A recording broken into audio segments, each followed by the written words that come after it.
Erregeren hitzen hotzak erakutsi zidan, heldua zela parada 6 hilabete lehenago, Julius Probo arotz eta alkimistearei egindako bizitari etekinak ateratzen hastekoa. Aspalditik ezagutzen nuen arotza.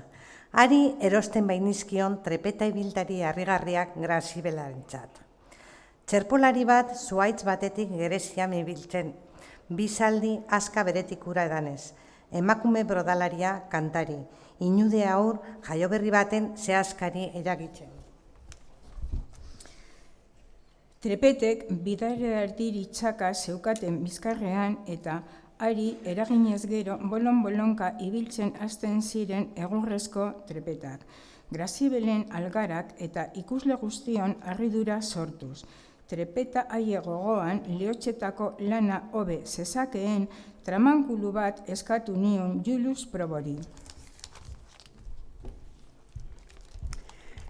Trepetek bizkarrean zeramaten biraderari esker, ibiltzeaz gain aldamodu txitsegiten eta kantatzen bazuten, matxino jendea ere koplari jarri behar zuen tramankuluak.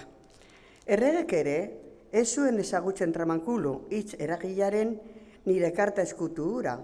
Anartean ez bainion, Borrero buruari baizik, adierazi eskuartean Nerabil eta Julius Probori bizita egitera eraman ninduen sedea. Ohiko torturaren alferrak eskatzen ninduen garai hartan. Bada jenderik torturatzaileari ikatzazuria dela ere esango liokeenik, harkartara behartu orduko. Honizoit, frogak eguzkiaren argitara, zutara kondenatu ohi du torturagileak ikatz beltzari iesbide zuri aurkitu nahi lioken aitorle inozoa.